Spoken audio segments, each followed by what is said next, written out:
Pagbasa mula sa mga gawa ng mga apostol.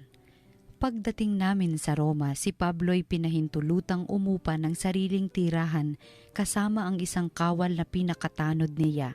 Makaraan ng 3 araw, inanyayahan ni Pablo sa isang pulong ang mga pangunahing Hudyo sa lungsod.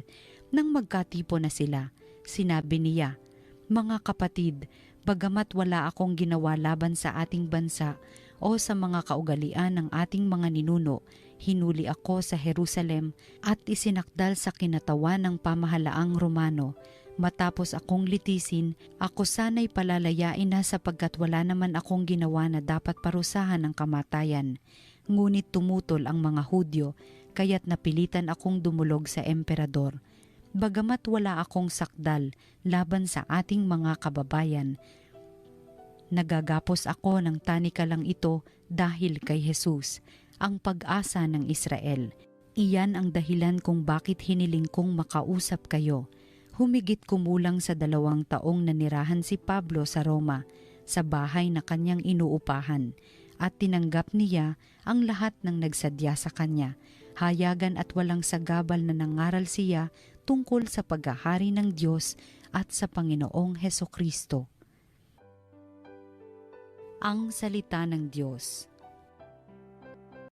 Poon ang mga mabuti ay kapiling mo parati.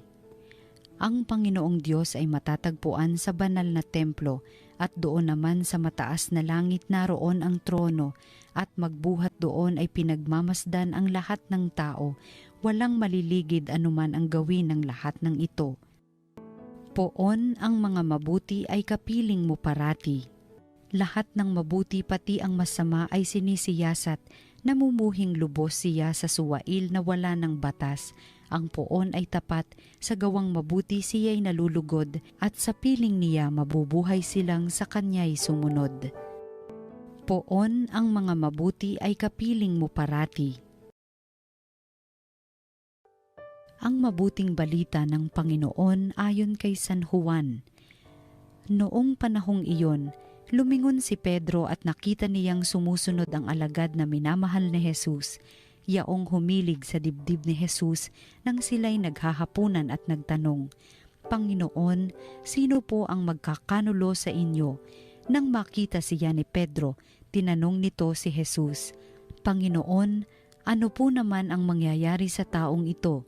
Sumagot si Jesus, "Kung ibig kong mabuhay siya hanggang sa pagbabalik ko, ano sa iyo? Sumunod ka sa akin." Kumalat sa mga kapatid ang balitang hindi mamamatay ang alagad na ito, bagamat hindi sinabi ni Jesus na hindi siya mamamatay, kundi, "Kung ibig kong mabuhay siya hanggang sa pagbabalik ko, ano sa iyo?" Ito nga ang alagad na nagpapatotoo tungkol sa mga bagay na ito. Siya rin ang sumulat ng mga ito, at alam naming tunay ang kanyang patotoo. At marami pang ginawa si Jesus na kung susulating lahat, inaakala kong hindi magkakasya kahit sa buong daigdig ang mga aklat na masusulat.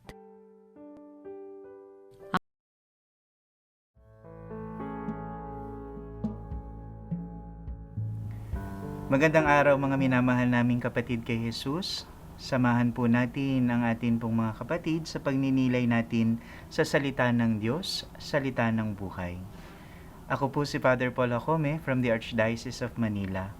At ang napakagandang paanyaya po sa atin sa araw na ito, lalo't higit tayo'y nag-aantay sa napakagandang pagdiriwang natin sa linggo ng Pentecostes. Samahan, kasama ng lahat ng mga alagad noon, tila baga para rin tayong nag-aantay sa biyaya at grasyang ipinapadala sa atin ng Diyos sa pamamagitan ng banal na Espiritu.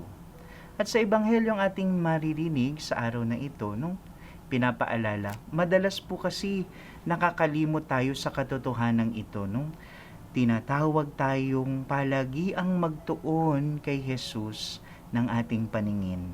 Kay Jesus na siyang akda at tagapagpatibay ng ating pananampalataya. Kaya lamang, napakadali kasi nating magambala, Naaakit tayo, sabi nga nila, sa mas lunti ang damuhan sa kabilang panig. The grass is greener on the other side.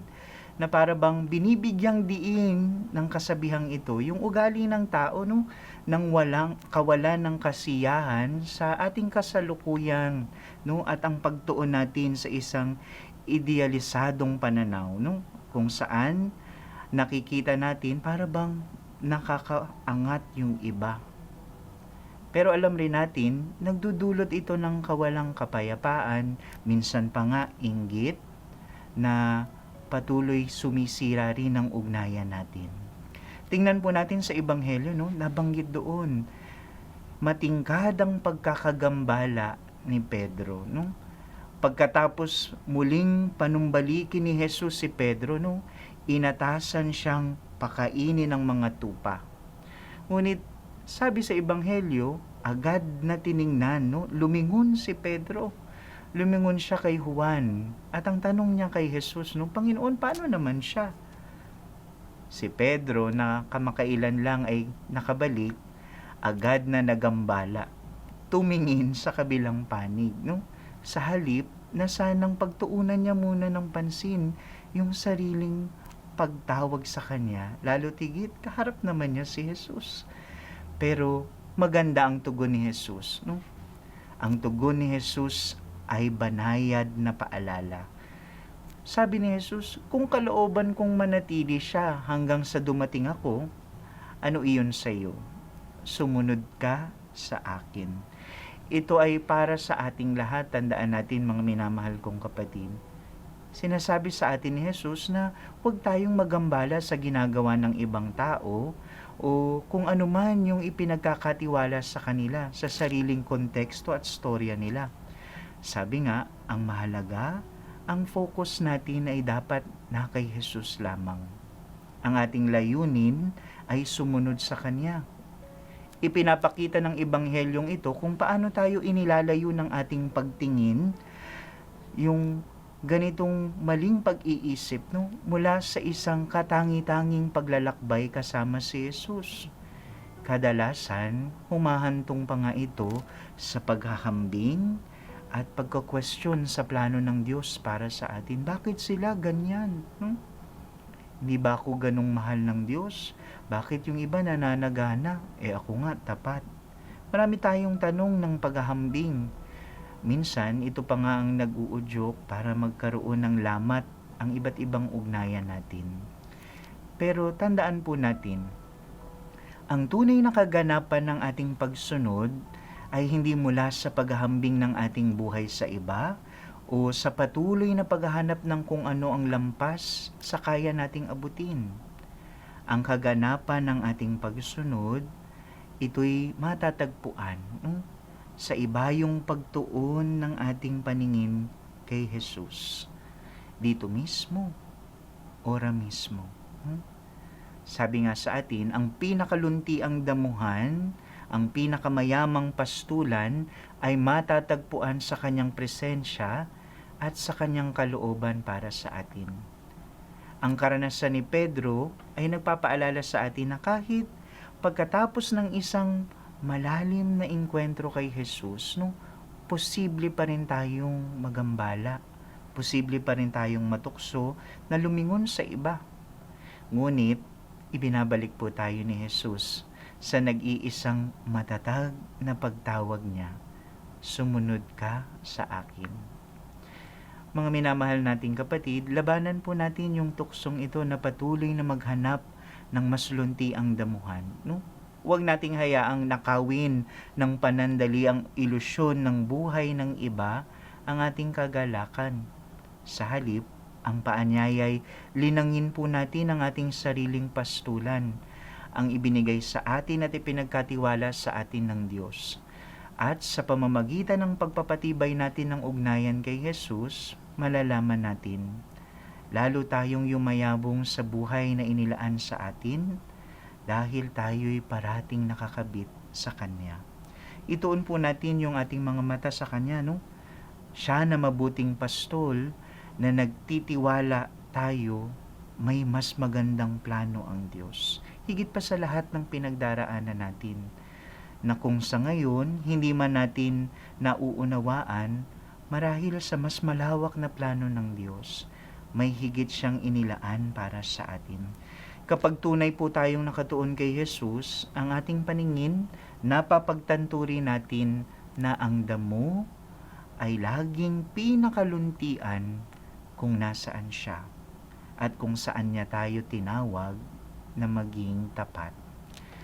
For when our gaze is truly fixed on Jesus, we realize that the grass is always greenest where He is and where He calls us to be.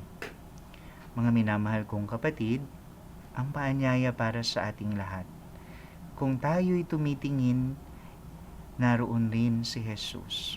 At sa ating bawat pagtuon ng paningin kay Jesus, dinadala niya tayo kung saan tayo dapat. At ito rin ang panawagan, no? Sa pag-aantay rin natin sa kapistahan na ating haharapin, kung saan ang banal na spirito ay pumanaog sa bawat isang apostoles na naroroon, tayo rin ay mag-antay sa silid ng ating mga puso upang mapanghawakan natin ang bawat biyaya na ipinagkakaloob sa atin. Every grace being given to us, especially in the here and in the now.